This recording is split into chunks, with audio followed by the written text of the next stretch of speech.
Graça e a paz do Senhor Jesus a todos. Quero convidar a igreja nesse momento a abrir a palavra de Deus na Carta Universal de Tiago, capítulo de número 4. Tiago, capítulo 4,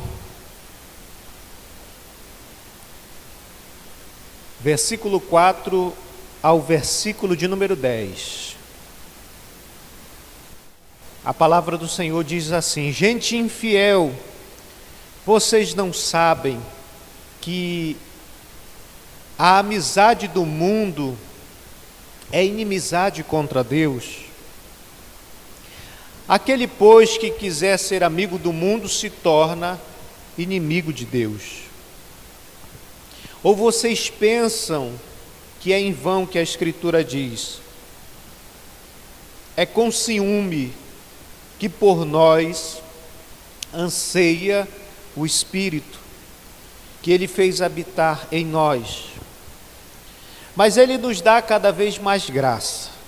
Por isso diz: Deus resiste aos soberbos, mas dá graça aos humildes.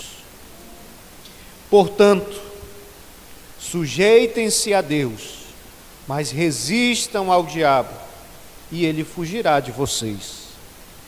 Cheguem perto de Deus e ele se chegará a vocês. Limpem as mãos, pecadores, e vocês que são indecisos, purifiquem o coração. Reconheçam a sua miséria, lamentem e chorem.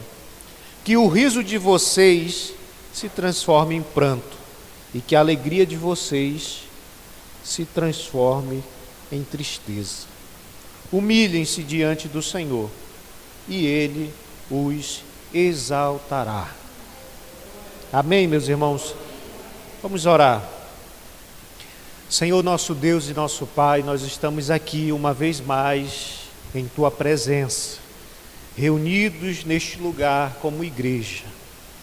E nós queremos, meu Deus, te pedir neste momento que o Senhor venha falar aos nossos corações.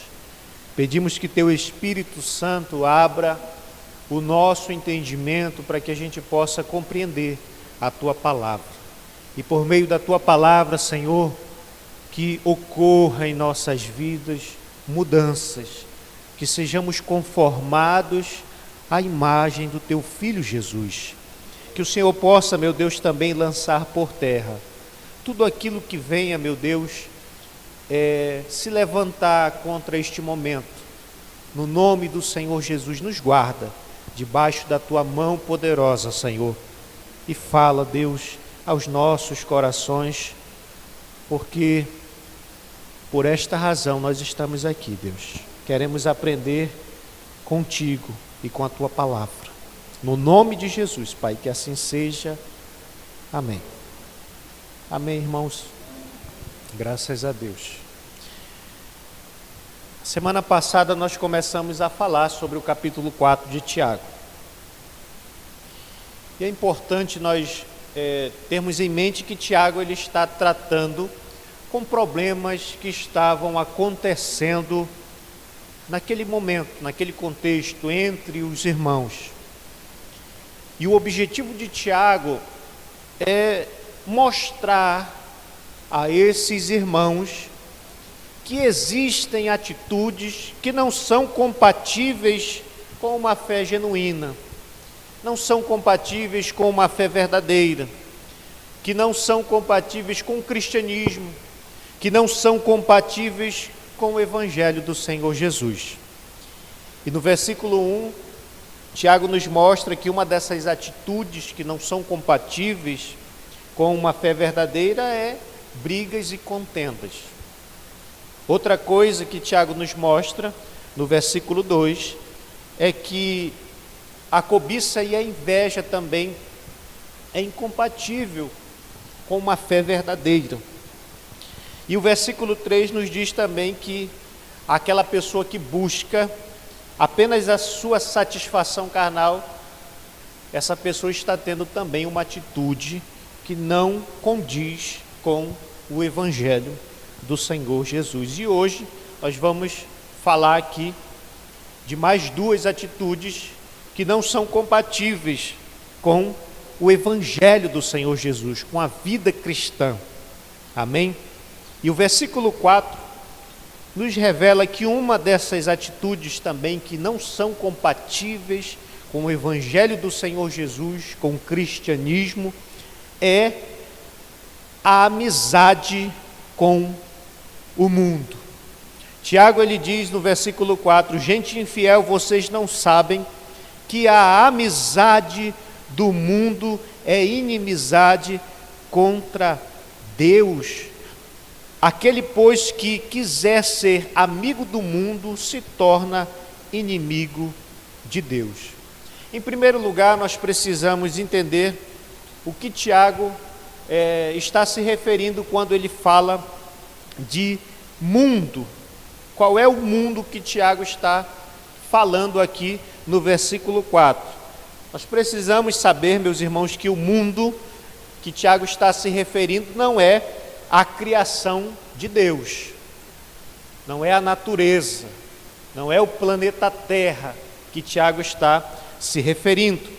Mas, quando Tiago ele fala do mundo aqui no versículo 4, Tiago ele está se referindo à sociedade corrompida pelo pecado. A sociedade que tem os seus valores, os seus princípios, as suas filosofias à parte de Deus. A sociedade corrupta que se opõe a Deus e a sua palavra. É esse mundo que Tiago está falando aqui no versículo de número 4. Mas o que significa, irmãos, ter amizade com o mundo? O que significa isso? Ter amizade com o mundo é se conformar ao mundo, é se conformar, como eu disse, aos valores, aos princípios, às filosofias, às ideologias que estão corrompidas pelo pecado e que se opõem a Deus e a sua palavra. E toda vez que alguém se conforma a esses valores, a esses princípios, a essas filosofias que Deus reprova, essa pessoa, ela está tendo ali uma amizade, ou desenvolvendo uma amizade com o mundo. Ter amizade com o mundo também é envolver-se nos prazeres pecaminosos do mundo. É viver uma vida sem considerar a eternidade. Uma pessoa que é amiga do mundo é alguém que vive, que leva um estilo de vida que se dedica somente às coisas do mundo, às coisas materiais. É uma pessoa materialista, que vive somente para o que essa terra tem a oferecer e nunca considera a eternidade. Então, a esse tipo de pessoa, Tiago ele chama de infiel, ou seja, uma pessoa que tem uma amizade com o mundo, ela é uma pessoa infiel. Outras traduções, como a NVI, a Revista Almeida Corrigida, traduziu essa palavra infiel como adúlteros. Algum irmão deve ter assim escrito na sua Bíblia, né? Adúlteros. Por que Tiago ele usa esse termo para se referir às pessoas que têm amizade com o mundo? Porque desde o Antigo Testamento, Deus é apresentado como numa figura de marido de Israel. Vamos ver isso, por exemplo, aqui em Isaías 54, versículo 5. Isaías 54, versículo 5, olha o que está escrito, diz assim, porque o seu Criador é o seu marido, Senhor dos exércitos é o seu nome, o Santo de Israel é o seu Redentor, ele é chamado o Deus de toda a terra. Então perceba que desde o Antigo Testamento, Deus ele aparece nesta figura de marido do seu povo. O marido é de Israel. E isso acontece também no Novo Testamento. O Novo Testamento apresenta Cristo nessa mesma perspectiva, nesta mesma figura, de Cristo sendo o esposo, o noivo da igreja. Amém? Você vai ler as cartas de Paulo, você vai ver a teologia do Novo Testamento, que é usado muitos termos assim, que nós pertencemos a Cristo, que nós estamos unidos com Cristo, que nós somos de Cristo, e todos esses termos, eles são usados para se referir desta união entre Cristo e o seu povo, a sua igreja. Então, se nós somos de Cristo, se nós estamos casados com Cristo, se nós como igreja temos uma aliança com Cristo, isso significa que nós devemos fidelidade a Ele. Nós precisamos ser um povo fiel a Deus. E toda vez que nós vivemos em desobediência a Deus, nós estamos sendo infiéis. Uma vida de desobediência a Deus, uma vida que busca somente satisfação carnal e egoísta, é uma vida de infidelidade. Podemos dizer que alguém que vive em desobediência a Deus é alguém que está em adultério espiritual, pois esse é o termo que Tiago usa aqui no versículo de número 4. Amém? Então, a pessoa infiel é essa pessoa que sempre está buscando satisfazer os seus prazeres pecaminosos. Você imagina, por exemplo, num relacionamento conjugal, quando um dos cônjuges toma a decisão de trair, de adulterar, essa pessoa, ela está desprezando o amor do seu parceiro.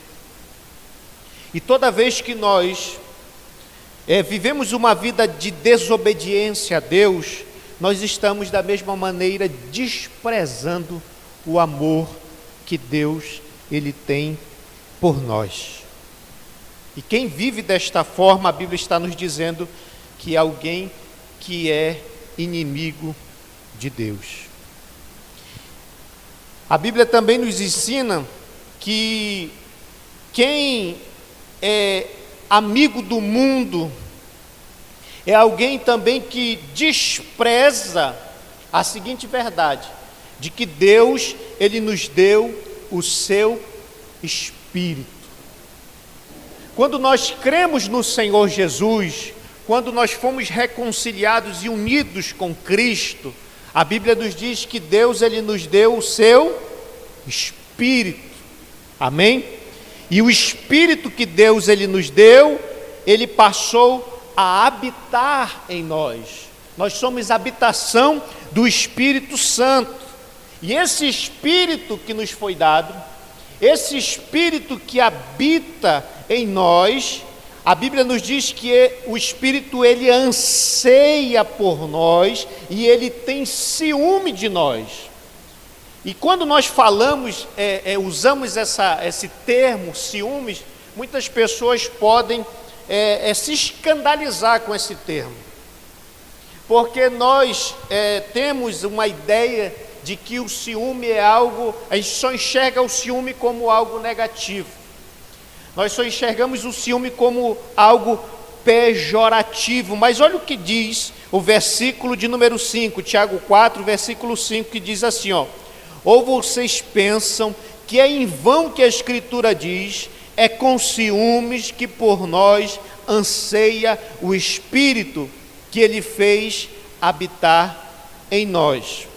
A Bíblia está dizendo que o Espírito Santo que habita em nós, ele tem ciúme de nós, ele anseia por nós e ele tem ciúme de nós. Mas o que significa exatamente nós dizermos que o Espírito Santo, ele tem ciúme de nós?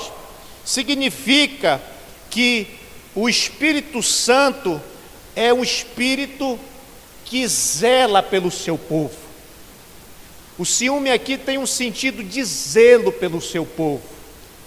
E como propriedade que somos do Espírito Santo, esse zelo que o Espírito tem por nós faz com que ele não aceite que a gente tenha um coração dividido.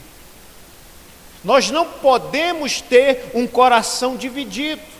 Ora queremos servir a Deus, ora queremos nos esbaldar no pecado. Jesus nos disse que nós não podemos servir a dois senhores. O primeiro e o maior mandamento que o Senhor nos deu foi: ama o Senhor teu Deus de todo o teu coração, com toda a sua alma e com todas as suas forças. O amor que Deus exige que eu e você tenha por Ele é um amor total. É um amor que não se divide com outras coisas, com outros prazeres. Mas esse amor que nós devemos ter é um amor que se volta completamente por Deus. Então, quando a Bíblia diz que o Espírito ele tem ciúme, ele tem zelo por nós, significa que Deus ele não vai aceitar da nossa parte um coração dividido. É necessário que a gente se volte para Deus e o ame com todo o coração. Diga amém se você entendeu isso. O versículo 6 diz o seguinte: mas Ele nos dá graça cada vez mais. Por isso diz, Deus resiste aos soberbos, mas dá graça aos humildes.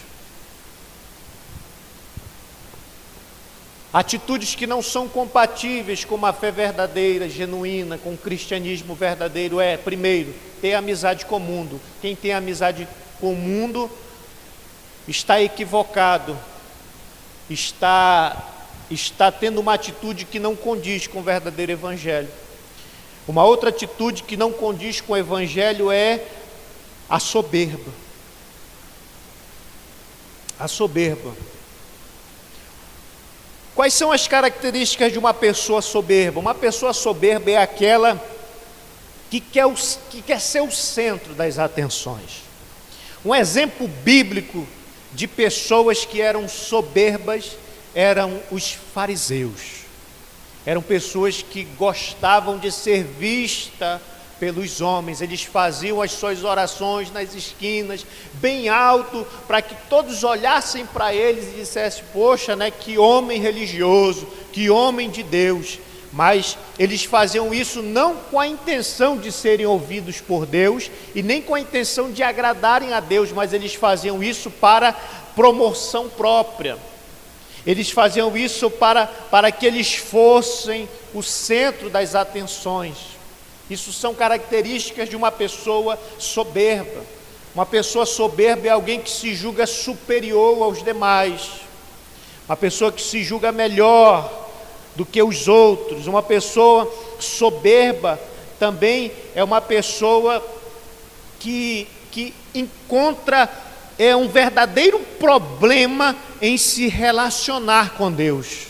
Sabe por que uma pessoa soberba, ela nunca vai se relacionar com Deus de uma maneira correta? Porque uma pessoa que é soberba, ela não reconhece a sua necessidade. Uma das características de uma pessoa soberba é que ela nunca reconhece os seus erros e os seus defeitos. Ela nunca reconhece que ela está errada. E a gente sabe que para que a gente se relacione com Deus da maneira correta, é necessário que nós tenhamos humildade e reconheça que somos falhos, que somos pecadores, que somos carentes e necessitados da graça de Deus, que se não for pela graça e por causa da graça, todos nós sem exceção, estaríamos completamente perdidos. É por isso que a soberba é algo terrível e que vai fazer com que uma pessoa jamais se relacione com Deus da maneira correta, né? Uma pessoa soberba é alguém que julga não precisar da ajuda de ninguém. Uma pessoa soberba é alguém que tem esse sentimento de autossuficiência. Não preciso de ninguém, sou eu e mais eu e pronto, né? Uma pessoa soberba também é uma pessoa que ela não ama a Deus. Como eu disse, nós não podemos ter um coração dividido. Deus exige de nós amor total, entrega total. E uma pessoa soberba é alguém que tem mais amor por si mesmo do que qualquer outra pessoa. Você entende? Por isso que a soberba é uma atitude que não condiz com uma fé verdadeira, com uma fé genuína. Porque um verdadeiro discípulo de Jesus é alguém que possui humildade. Por isso que nós precisamos, irmãos, olhar para a nossa vida para ver se não há em nós soberba em nossos corações. Você já parou para fazer uma sondagem na sua vida? Quer ver um exemplo de que nós estamos sendo pessoas soberbas e autossuficientes? É quando nós deixamos de orar. Quando nós paramos de orar, nós estamos nos deixando levar pela soberba e pela autossuficiência. Uma pessoa que não ora é alguém que está dizendo para Deus: olha, eu não preciso de ti e eu posso resolver tudo do meu jeito porque eu sou autossuficiente. Então, por exemplo, se você é uma pessoa que tem abandonado a vida de oração, você precisa se arrepender, porque talvez você esteja se deixando levar pela soberba. E olha que advertência grave a palavra de Deus vai fazer para as pessoas que são soberba. Versículo de número 6, que a Bíblia diz assim, olha: Deus resiste aos soberbos. Deus resiste aos soberbos. No mundo que nós vivemos hoje, você percebe que todo mundo quer aparecer. Todo mundo quer aparecer. As mídias sociais abriram esse espaço para que as pessoas elas possam ser vistas por milhares de pessoas. E isso tem feito com que muitas pessoas vivam em função disso. Elas querem ser vistas, elas querem ser o centro das atenções, elas querem ter holofote sobre si, querem o reconhecimento dos homens, mas como é difícil nós encontrarmos em nossos dias pessoas que buscam servir a Deus e que são servos de verdade de Deus. Porque, como eu disse, um exemplo de soberba eram os fariseus, que queriam ser vistos pelos homens. Mas um exemplo de humildade nós encontramos, por exemplo, na vida de João Batista. João Batista é um exemplo de alguém que possuía uma humildade tremenda na sua vida. Porque as pessoas elas se deslocavam de todos os lugares, iam até o deserto para ouvir a ministração de João. E quando eles chegavam lá, João ele não falava de si mesmo, mas João estava ali como uma voz que estava clamando do deserto, anunciando o rei que estava por vir. Ele não apontava para si, ele não queria os holofotes dos homens sobre si. Mas quando Jesus foi até João para ser batizado, João Batista apontou para Cristo e disse para ele: olha, eis aí o Cordeiro de Deus que tira o pecado do mundo. Quando os homens questionavam: mas João, não seria você o Messias que nós estamos aguardando? João dizia assim: não, eu sou apenas uma voz. eu sou apenas amigo do noivo, né? Importa que ele cresça e que eu diminua. Ele é o noivo é que tem a noiva, eu sou só amigo do noivo. Eu sou tão indigno que eu não sou digno sequer de levar as suas sandálias. E você percebe que a partir do momento que o ministério de Jesus começou, após o batismo, João foi saindo de cena, porque importava que ele aparecesse, que Cristo aparecesse, Que exemplo maravilhoso de humildade. E essa deve ser a marca em nossas vidas.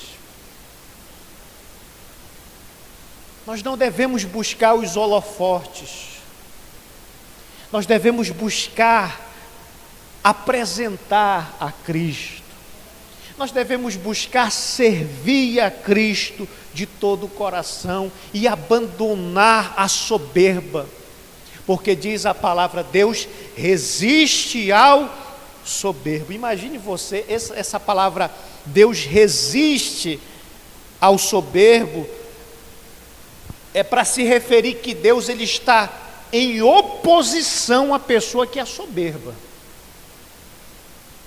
Não dá nem para imaginar, meu irmão, você num campo de batalha e você tendo como seu opositor Deus. Dá para encarar uma batalha tendo Deus como inimigo? É algo impensável. Ninguém pode subsistir diante de Deus. É por isso que a soberba é algo terrível na vida do ser humano, porque a soberba faz com que a pessoa esteja do lado oposto de Deus. A soberba faz com que Deus se torne inimigo dessa pessoa. E é por isso que nós precisamos abandonar a soberba. Nós precisamos, meus irmãos, ter humildade. Absolutamente não dá para ter Deus como o nosso inimigo. Amém? Mas será que é possível nós termos a nossa vida espiritual restaurada? Porque desde a semana passada nós estamos apresentando aqui atitudes que não condizem com o Evangelho. E talvez você tenha se identificado. Eu disse que as brigas, o versículo 1 mostra que as brigas e as contendas não são características de uma pessoa que é discípula de Jesus. O servo de Deus não foi feito para viver contendendo com as pessoas. E talvez você tenha esse espírito de querer contender com os outros. Não tem aquela pessoa barraqueira, aquela pessoa que nunca releva nada, que sempre está pronto para fazer uma tempestade num copo de água, Uma pessoa que está sempre criando inimizades e divisões. Será que existe solução para isso? Será que existe solução para a cobiça e a inveja?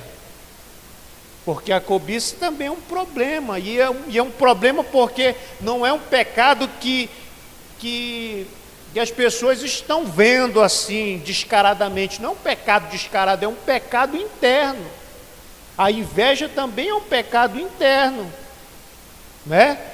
que faz com que você se entristeça por causa do sucesso e da felicidade alheia. Será que existe solução para uma pessoa que está se afastando cada vez mais de Deus, fazendo amizade com o mundo, compactuando cada vez mais com aquilo que Deus está reprovando? Será que existe solução para a soberba? A palavra de Deus nos apresenta essa verdade de que é possível sim ter uma vida restaurada por Deus.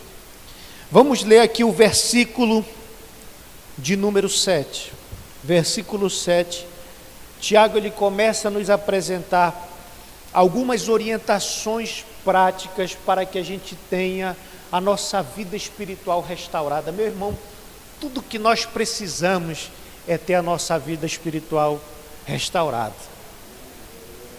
Porque quando a nossa vida espiritual está comprometida, meu irmão, não dá para viver, não dá para ter uma vida plena com Deus, irmão. Eu falo isso de experiência própria. Quando você está com a sua vida espiritual comprometida, você é a pessoa mais infeliz do mundo. Porque o pecado, ele tem esse poder de comprometer o nosso relacionamento com Deus. Porque afinal de contas, nós estamos nos relacionando com Deus que é santo. Um Deus que enviou o seu Filho para que ele pudesse morrer em nosso lugar. E Cristo morreu naquela cruz não foi por outra coisa, mas foi para resolver esse problema terrível do pecado. Então Tiago ele começa a nos dizer e nos dá algumas orientações práticas para que a nossa vida espiritual seja restaurada. E eu gostaria que todos vocês prestassem atenção para o que vai ser dito. O versículo 7 diz: portanto, sujeitem-se a Deus, mas resistam ao diabo e ele fugirá de vocês. A primeira atitude prática para quem deseja ter a sua vida espiritual restaurada: é necessário que a gente venha se sujeitar a Deus. Sabe qual é o desejo de Deus para as nossas vidas? Deus ele deseja que eu e você viva na dependência dele. Viva na dependência dele. Desde o princípio Deus assim quis. Desde o princípio, a maneira como o homem deveria e deve se relacionar com ele é por meio da fé. Você já parou para perceber e para entender isso? Que desde o princípio, quando Deus criou o primeiro homem, Deus determinou que esse homem vivesse pela fé. Ou você acha que foi Ivão que disse assim: olha, você pode comer de todo o fruto que tem no jardim aqui, menos da árvore do conhecimento do bem e do mal. Para que o homem mantivesse uma comunhão correta com Deus, era necessário que ele confiasse na palavra que Deus havia dito. E a partir do momento que o homem deixou de confiar, a partir do momento que ele deixou de viver pela fé, ele veio a cair. Pecou e foi expulso ali do jardim do Éden. E hoje, da mesma forma, todos nós precisamos viver na dependência de Deus. Agora, em contrapartida, o diabo, ele é um ser que quer que a gente viva dependendo de nós mesmos. A autossuficiência. A autossuficiência é um sentimento diabólico. É um sentimento que é inflamado por Satanás e pelo inferno. Porque é algo que contraria aquilo que Deus ele determinou que nós fizéssemos, que é vivermos pela fé. O meu justo viverá pela fé. Devemos confiar em Deus e depender completamente de Deus. É por isso que Tiago diz que para que a nossa vida espiritual seja restaurada, nós precisamos nos sujeitar a Deus. Esse termo sujeitai-vos, sujeitem-se a Deus, era um termo militar. É um termo militar que era usado na submissão de ordens que um soldado, por exemplo, ele recebia do seu superior. Ou seja, todas as vezes, você já imaginou, por exemplo, num quartel, um soldado querendo fazer as coisas no lugar do general? Isso é impensável. E todas as vezes que nós trilhamos pelo caminho da autossuficiência, nós estamos querendo tomar o lugar de Deus. Ah, Deus, deixa que eu faço do meu jeito, eu não preciso de Ti. E está na cara que isso nunca vai dar certo.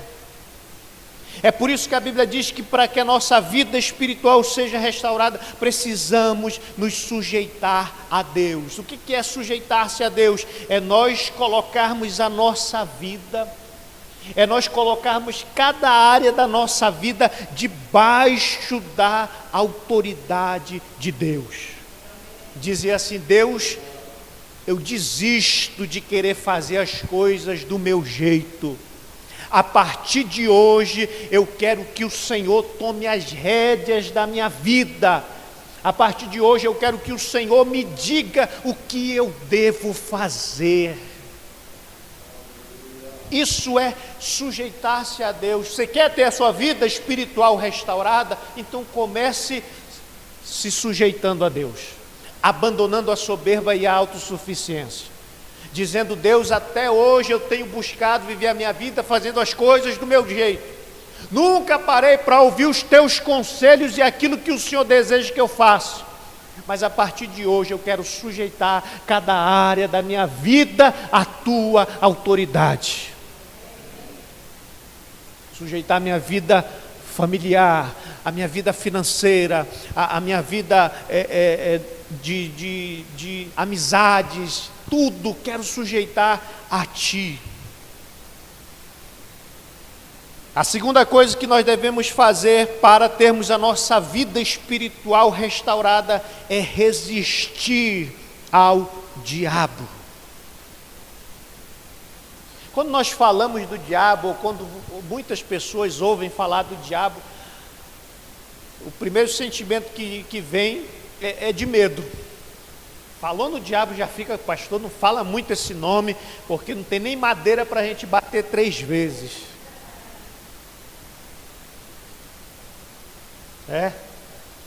Tem gente que fica com medo do diabo, mas a Bíblia nos ensina que nós não devemos ter medo do diabo.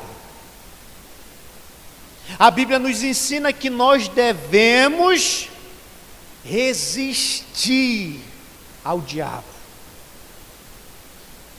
E quando nós olhamos, por exemplo, na tentação de Jesus em Mateus capítulo 4, nós vamos ver que quando Jesus enfrentou o diabo ali no deserto, nós vamos ver que o diabo, ele é um ser vulnerável. Satanás é um ser vulnerável. Quando nós olhamos para a tentação e a maneira como Jesus ele enfrentou o diabo no deserto, nós vamos ver isso. Que Jesus enfrentou o diabo por meio da palavra de Deus. Então, todas as vezes que o diabo vier para nos tentar, nós devemos fazer a mesma coisa, nós devemos enfrentá-los com a palavra de Deus.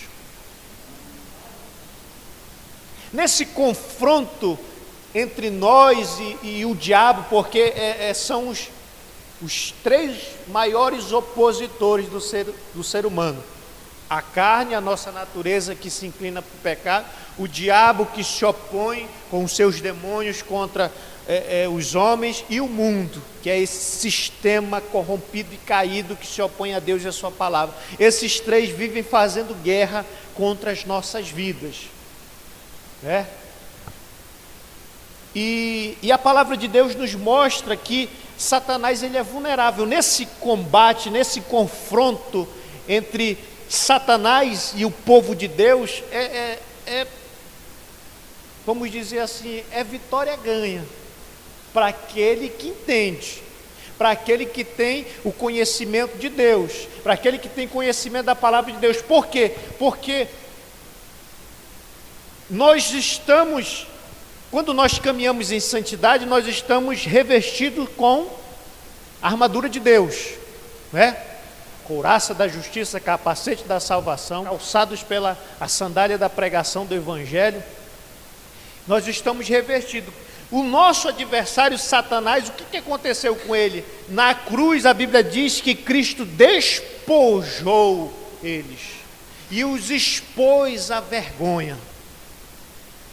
Isso significa que nós estamos armados até os dentes, enquanto o nosso adversário, que é o diabo, está numa situação de completa vulnerabilidade. Porque ele já foi destronado, ele já foi derrotado. Na cruz, Cristo venceu e conquistou. Estamos com Cristo nos lugares celestiais e por meio da sua palavra nós podemos vencê-lo. A Bíblia diz: resisti ao diabo e ele fugirá de vós. Quem é o diabo para botar medo nos filhos de Deus? A Bíblia diz: se nós queremos ter o nosso relacionamento restaurado com Deus, nós precisamos nos sujeitar a Deus, resistir ao diabo e ele fugirá de nós. Versículo 8 diz: cheguem perto de Deus e ele se chegará a vocês. O que significa chegar perto de Deus? O conselho de Tiago é o seguinte: olha, vocês devem se aproximar de Deus. No Antigo Testamento, essa atitude de se aproximar de Deus era algo exclusivo dos sacerdotes.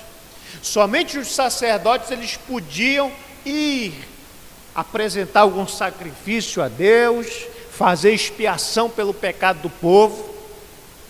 Mas quando Cristo ele triunfou na cruz, quando Cristo ele ressuscitou dentre os mortos, aliás, quando Cristo morreu naquela cruz, a Bíblia diz que o véu do templo se rasgou de cima a baixo. E agora todos nós que cremos no Senhor Jesus podemos nos aproximar dele. Isso não é mais exclusividade de alguns. Isso foi aberto, esse caminho, esse novo e vivo caminho foi aberto para todos aqueles que creem. E se eu e você cremos no Senhor Jesus, nós podemos nos achegar à presença de Deus. O convite já foi feito. A Bíblia diz: aproximem-se de Deus. E a partir do momento que nós nos aproximamos de Deus, ele se aproximará de nós. Sabe, meu irmão, eu muito me alegro por isso, por esta verdade. E eu louvo a Deus pela cruz, porque se não fosse pela cruz, isso não seria possível. Mas porque Cristo triunfou na cruz, nós podemos nos aproximar de Deus. Olha o que diz aqui nesse Hebreus capítulo 4, 16, voltando só um pouquinho. Hebreus capítulo 4, versículo de número 16, a palavra do Senhor diz assim, ó. Hebreus 4, 16. Portanto, aproximemo-nos do trono da graça com confiança, a fim de recebermos misericórdia e encontrarmos graça para ajuda em momento oportuno. Louvado seja o nome do Senhor Jesus, que pela sua maravilhosa graça nos concedeu essa possibilidade de nos aproximarmos de Deus, crendo que o Senhor derramará graça sobre as nossas vidas. Amém? Glória a Deus.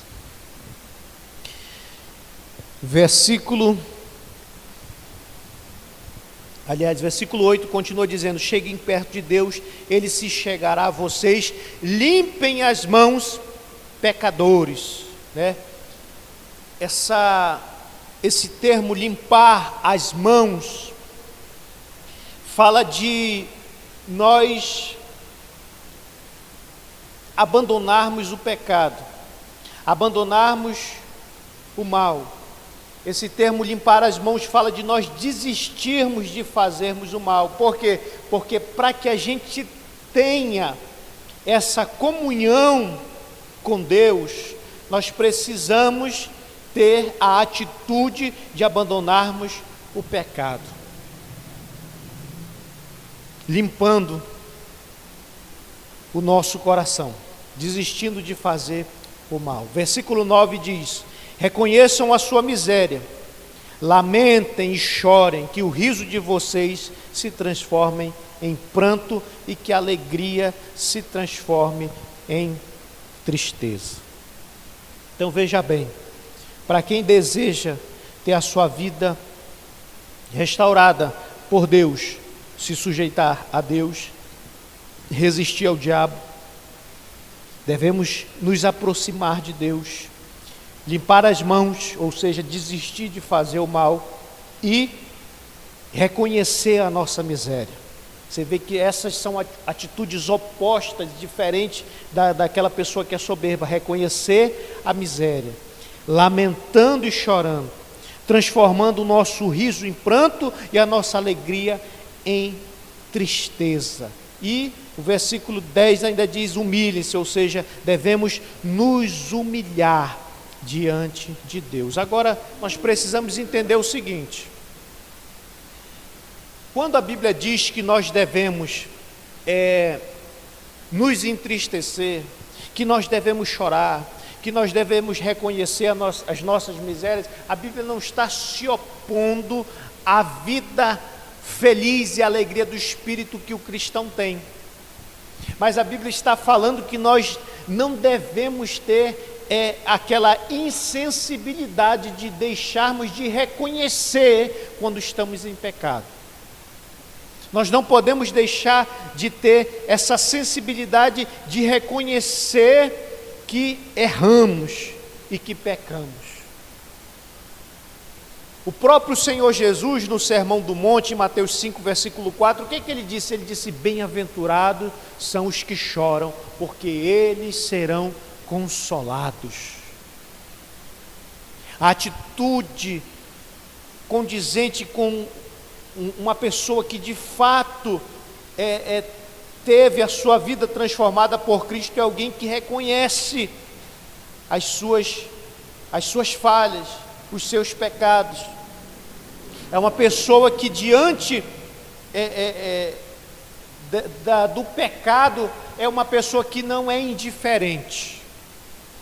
É uma pessoa que tem consciência de que o pecado não é algo que deve ser banalizado, irmãos. Quando Tiago ele faz essa convocação de nós nos humilharmos, de nós nos entristecermos e de nós chorarmos diante de Deus, ele está dizendo assim: olha, o pecado que vocês cometem contra Deus não é algo simples, não deve ser ignorado. O pecado que vocês cometem contra Deus é algo sério e deve ser tratado com seriedade, deve ser tratado como algo grave. É necessário humilhação, é necessário arrependimento, é necessário abandono do pecado e voltarmos a nossa vida, o nosso coração e o nosso amor a Deus completamente. Diga amém se você entendeu isso. Fique de pé neste momento. Eu gostaria que neste momento você fechasse os teus olhos, curvasse a sua cabeça e que você pensasse por um momento sobre como anda a sua vida espiritual, como é que anda o teu relacionamento com Deus.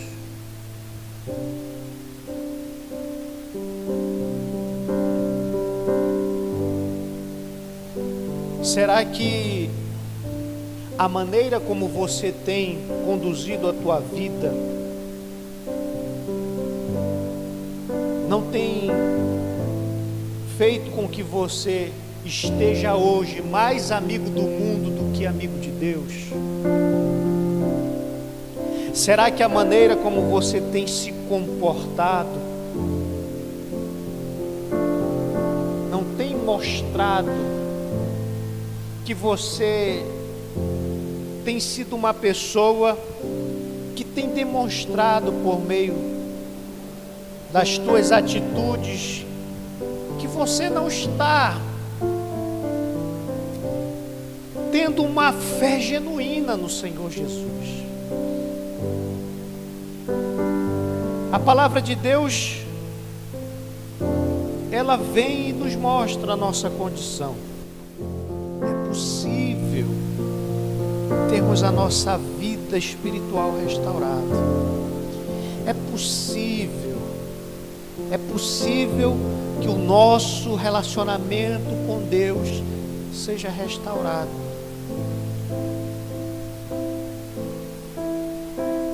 Isso pode começar agora,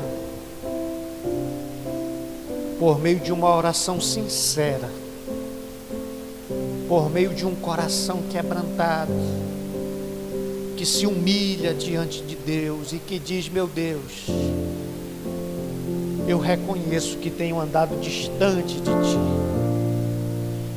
eu reconheço que tenho sido mais amigo do mundo do que Teu amigo, que minhas atitudes têm demonstrado isso, por mais que o meu coração muitas das vezes tente me iludir e me enganar, dizendo que não, que está tudo bem.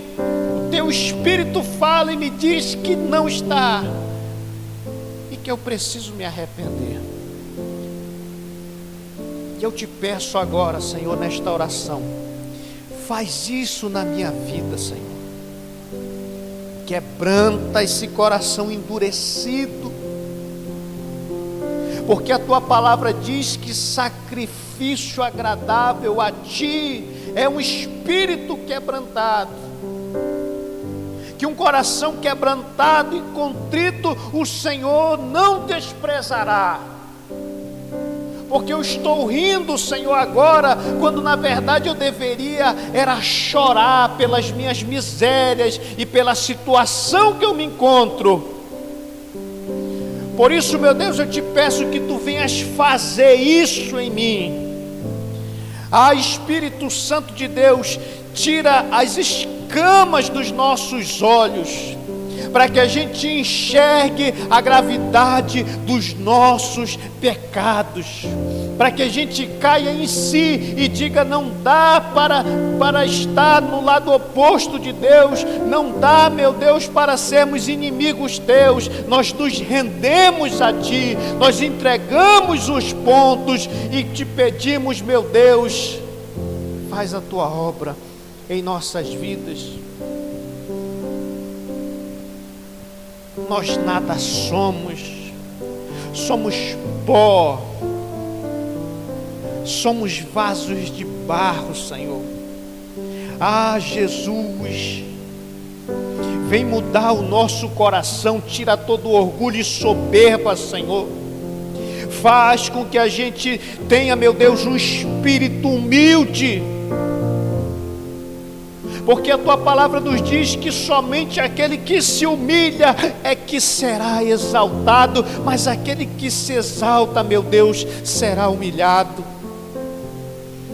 Senhor, quebranta os nossos corações. Jesus, banha-nos no Teu sangue. Jesus, tudo que nós precisamos, meu Deus, é que o Senhor remova das nossas costas o fardo do pecado. Tudo que nós precisamos, meu Deus, é que esse jugo seja quebrado. Então faz isso pela unção e pelo poder do Teu Espírito Santo. Jesus, faz a Tua obra aqui neste lugar, Senhor. Liberta cativos, Liberta, Senhor, aqueles que estão escravizados pela soberba, pela inveja, pela intriga, por facções, por maledicência. Ó Deus, toca em nossas vidas, toca, meu Deus, em nossos corações, assim como tu tocaste nos lábios do profeta Isaías. Toca, meu Deus, em nossos corações e transforma-nos, Senhor.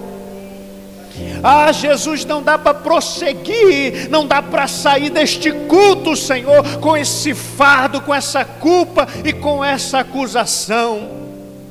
Por isso te pedimos perdão, perdoa-nos, Senhor. Rasgamos o coração e não as nossas vestes, ó Deus. Só tu tens o poder de pegar os nossos pecados e lançar no mar do esquecimento, meu Deus. Faz isso, meu Deus. Nos dá um novo recomeço, nos dá, meu Deus, um novo tempo, Senhor. Restaura as nossas vidas, Pai. Nós queremos que as coisas comecem a ser diferentes daqui para frente, daqui em diante, Senhor. Ah, Jesus, eu quero, meu Deus, pela tua graça, tomar uma decisão aqui nesse lugar, meu Deus, te pedindo, meu Deus, que o Senhor me ajude, me levante, me restaura e me faz, Senhor, sair daqui para uma mudança de vida, meu Deus, para ter um relacionamento restaurado contigo, Senhor, para que eu possa sair daqui e voltar, meu Deus, a ter comunhão saudável e verdadeira contigo,